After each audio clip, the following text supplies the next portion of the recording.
গাড়ির মধ্যে হচ্ছে আমার রিক্সাটা একটু বেশিই পছন্দ। ছোটোবেলা থেকেই যখন হচ্ছে মার সাথে কোথাও যেতাম, যখন হচ্ছে আলাদা করে সিটে বসার বয়স হয় নাই, তখন হচ্ছে মাকে জোর করতাম যে আমি এখানে বসবো, পরে মা হচ্ছে এক হাত দিয়ে ধরে রাখতো আর কি বসার সময়। তো এগুলো হচ্ছে এখন অনেক বেশি মনে পড়ে যায় যখন হচ্ছে বাহিরে যায় আমার মেয়েকে নিয়ে।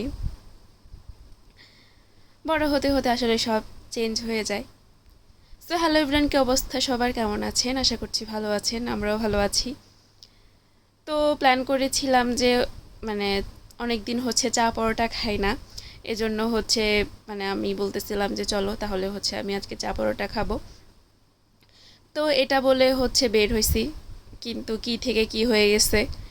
এরপর আমি অনেক দিন আগে বলছিলাম যে আমার শর্মা খেতে ইচ্ছা হয়েছিল, পরে এটা হচ্ছে আমার হাজব্যান্ডের মনে ছিল, পরে বলতেছে যে না, আজকে আমরা শর্মাই খাবো। তো পরে হচ্ছে শর্মা খেতে চলে এসেছি রিক্সা করে, প্রায় আধা ঘন্টা রাস্তা। কস্তুরীতে গিয়েছিলাম। এখানে হচ্ছে আমি বিয়ের পরপরই গিয়েছিলাম, তখনের খাবার আর এখনের খাবার আসলে অনেক আলাদা। শর্মাটা খেয়ে হচ্ছে আমার অনেক বেশি পছন্দ হয়েছিল, পরে বলছি যে তাহলে আমি এখানেই যাব। প্রায় 2 বছর পরে গিয়েছিলাম। এখন যেহেতু হচ্ছে রোজার মাস, খাবারটা আগে থেকে বানিয়ে রাখছিল। তো এবারের খাবারটা শর্মাটা আমার কাছে মোটামুটি ভালো লাগছে, অতটা আসলে ভালো লাগে না, যেটা সত্যি কথা। আর তার সাথে আমরা গ্রিল খেয়েছিলাম। তো এগুলাই ছিল আমাদের খাওয়া দাওয়া। তো খাওয়া দাওয়া শেষ করে হচ্ছে আমরা আমি বলতেছিলাম যে আমরা হেঁটে যাব, পরে এটা আমার হচ্ছে একটা চালাকি ছিল যে আমি হচ্ছে ওই যে সংসদে গিয়ে বেলপুরি খাবো। তো এটা আমার হাজব্যান্ড ধরে ফেলছিল, পরে আমরা কিছুক্ষণ হাসাহাসি করেছিলাম। তো এই যে রাস্তায় কি সুন্দর লাইটিং, ঈদের জমজমাটি। এরপরে হচ্ছে আমরা হেঁটে হেঁটে চলে এসেছিলাম হচ্ছে সংসদ ভবন।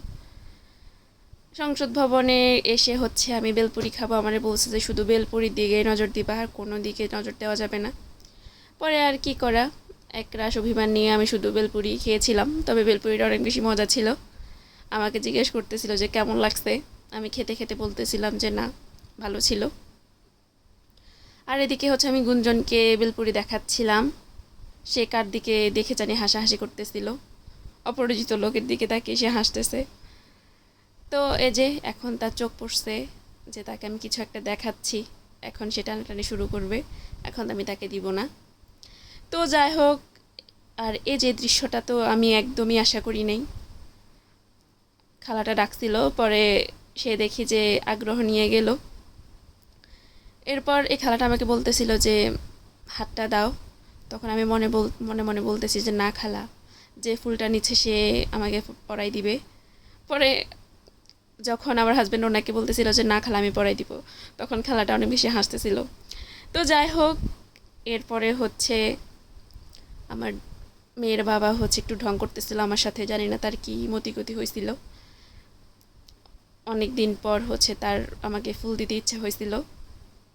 তো যাই হোক, আমরা হচ্ছে এগুলাতে সামান্য সামান্য জিনিসে হচ্ছে অনেক বেশি খুশি।